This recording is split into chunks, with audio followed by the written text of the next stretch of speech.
hikmah apa yang Sri dapatkan dengan kejadian ini? Kalau dipikir-pikir ya, dulu sebelum terjadi longsor ini, jam-jam segini udah pulang kampus bareng orang adek, ramai, sini ramai. Karena kamu juga kuliah ya? Iya, saya kuliah di sini. SD saya dulu.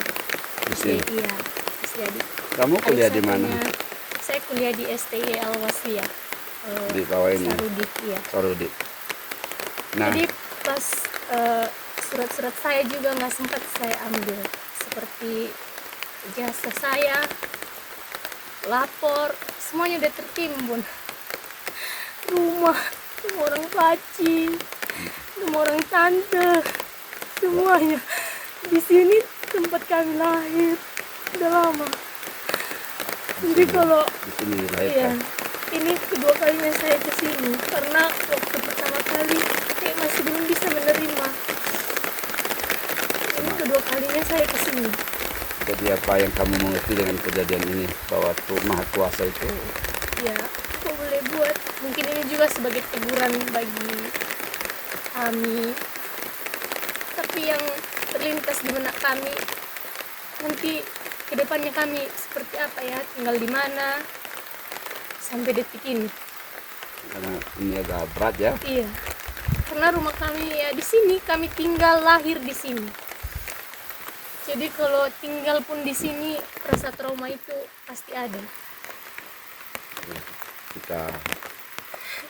Kita ditonton oleh banyak orang ya.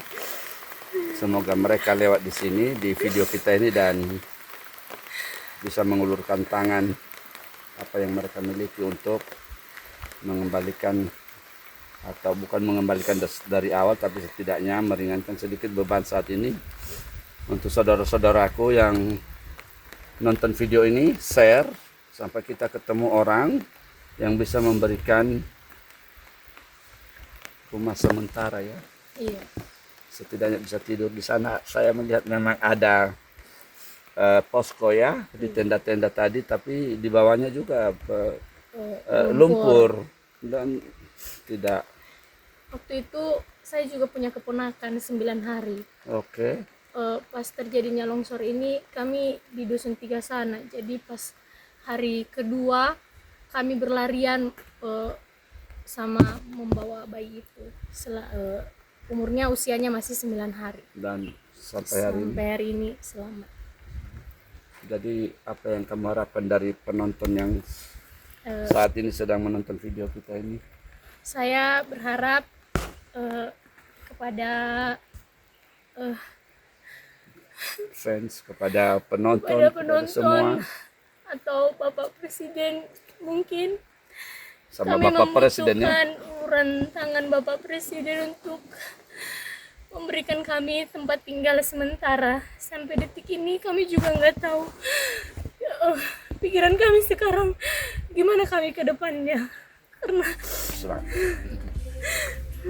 jadi mari kita viralkan supaya sampai video ini kepada Bapak Presiden kita yang tercinta Prabowo ya, dan juga Bapak Gubernur kita ya. iya, Supaya datang ke sini dan langsung melihat kami atau relokasi ya, dibuat di tempat lain gitu, bisa hidup, memulai kehidupan baru. Semoga air matamu hari ini, Sri, didengar oleh Tuhan dan sampai kepada pimpinan tertinggi kita, Gubernur dan Presiden. Saya Pontiga dari dari Dusun Pagaran, Onas. Semoga video ini menjadi yang terbaik yang pernah saya buat untuk masa depan Sri dan adik-adiknya, keluarganya dan kampungnya, yang dusunnya yang telah terendam seperti ini. Silakan di-spill keliling sampai ke bawah. Inilah 73 keluarga. Rumah banyak, ada sekolah, 1 gereja, 1 masjid ya. Rumahmu Ricardo di mana? samping rumah. Bersampingan juga. Sama rumah ibu tadi bersampingan kan.